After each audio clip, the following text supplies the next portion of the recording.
Nalilito ka ba sa New Cyber? Tara, samahan mo ako. Simulan natin dito kay Drunken Goose. Okay?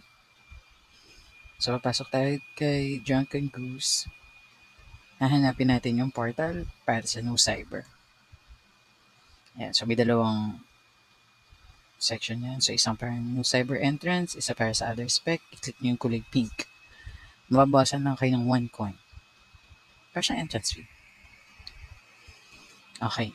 So, after natin maklik at magbayad ng 1 coin, mapupunta kayo dito sa place ni Kaibigang Oso sa Cyberbob. Ayan. Sa Cyberbob, magbibigay ng mga initial quest, mga guide kung paano kayo makapagsimula dito sa New Cyber. Huwag kayo mahiya. Pwede nyo naman yung tapusin at your most convenient time. Diba? Ayan. So, yan yung mga quest na natapos ko na. Pero ako kasi ang ginagawa ko dito sa New Cyber, simple lang naman. No? So, i-click ko ito sa kaibigang Oso, si Cyberbob. Magbibigay yan ng isang pop chip. Okay? Kiklik nyo ulit lagi si Cyberbob para mag-generate siya ulit ng pop chip kasi kailangan nyo yan. Every 4 hours yung pag-create niya, ha? So, hindi niya naman siya kailangang bantayan. Masyadong independent si Cyberbob. So, pasok kayo dyan sa portal na yan. Pupuntahan nyo yung supplies truck. Yan. So, dito siya sa my right side. Malapit lang sa skate park. Ayan yung van na itim. Ilalagay niyo yung pop chip na galing kay Cyberbob. Oops. Hindi ko daw makuha kasi may laman pa. Sige, kunin muna natin. Ayan. So, meron akong ready for pickup. Ayan, 1 box of supplies. Ngayon, lalagay ko na yung pop chip galing kay Cyberbob. Okay. So, click nyo lang to initiate. Maglalabas siya ng timer. So, ibig sabihin, all set ka na doon. Okay? Di ba, bilis lang. Ngayon, yung nakuha natin yung supply kanina, ayan, means, dadalhin natin siya dito kay Spidey. Sa may bandang taas lang naman ng van. No? Hindi na ako ng bata yung van na yan. Okay, lalagay nyo lang dito sa may table ni Spidey. Mag-wait lang kayo ng mga 5 seconds. I-unbox nyo na yan. Ayan. Click nyo yan.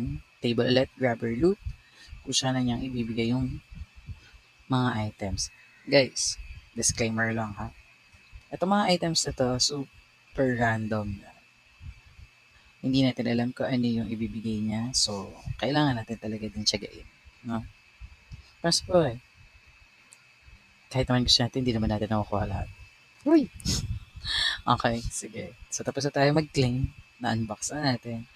So, ngayon, may pupuntahan tayong isang lungga. Labas tayo dito, ha?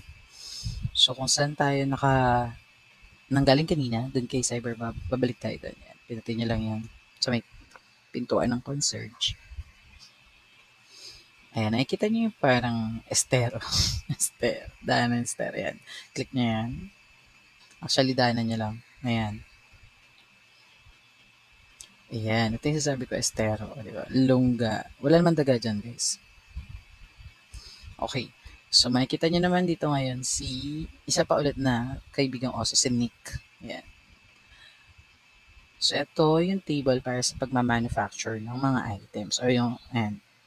So, malalaman nyo naman na meron kayong nabuo kapag yung create button, kulay dilaw na pag-grade, hindi pa.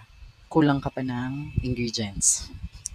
Okay, or yung required items. So, ako ang ginagawa ko kapag merong dalawang parehong pwede ko nang gawin, inuuna ko yung may mataas na XP. Katulad nito, 150 business XP.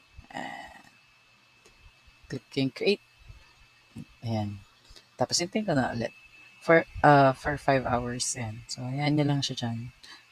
So, mandar na yung oras, wala ka ng problema. Ngayon, kapag may nabuo ka na, i-wrap na natin siya.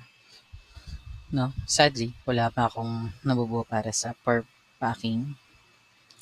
Pero, huwag kayong mag-alala. Meron ako naka-reading packed item dito. So, papakita ko na sa inyo kung paano siya next. No? Kung sasahaling nakapag-pack kayo. Eto, nakikita nyo tong isang box ko dito na nakaseal na may parang color pink. Ayan, na parang may sapatos. Ayan. Magiging cyber coins yan. Ayan. Samahan nyo ha. So, assuming na meron din kayo na nun, yung katulad nung pinahita ko na nakapacked na, no, babalik tayo kung saan tayo nag-claim, no, dun mismo sa may mga apartment. Ayan, so dadaanan natin si Cyberbug. Pasok tayo dyan. Ngayon, para mabenta natin yung package, ayan, maglalakad lang tayo na medyo lang naman. Medyo mahaba ng konti hanggang sa dulo. Okay, hanggang sa makita niyo na yung law, ayan, turn left. Makikita niyo si Jared. Pag nakita niyo si Jared, nasa tamang lugar na kayo, and then pasok na kayo dyan sa tindahan. Okay. Ngayon, pagpasok niyo sa tindahan, meron kayo makikita tindero dyan. Si Rich. Yan. Hindi nyo kakausapin si Rich. Magdadrop lang naman tayo ng package. Eh. So, dito sa may table, pagka-click nyo, papakita nyo sa inyo yung buy and sell. No? Yan yung mga pwede nyo bilhin para sa apartment nyo. Okay, kung meron na, ayan. So, andyan na naman siya. And then, yung sell, dito ako sa sell kasi magbebenta tayo ng package boots. Ayan. Click nyo lang yan. Then, pag nabenta daw yan, meron yan 20 cyber coins. Ayan, sell 1. Ayan. Tapos na. O, diba? Wala naman na kayo ibibenta guys. So, pwede na tayong lumabas dyan. Okay, so yun yung process natin para sa, or yung mga yung daily na ginagawa ko about sa new cyber. Let me know guys if you have other items for me na gusto ko nyong gawin ko para sa pixel videos. Pag-usensyahan nyo na if minsan may delay yung mga post ko about sa pixels. Medyo busy lang din sa work and other things sa buhay. But, yan. Message lang kayo. Please like and follow for more.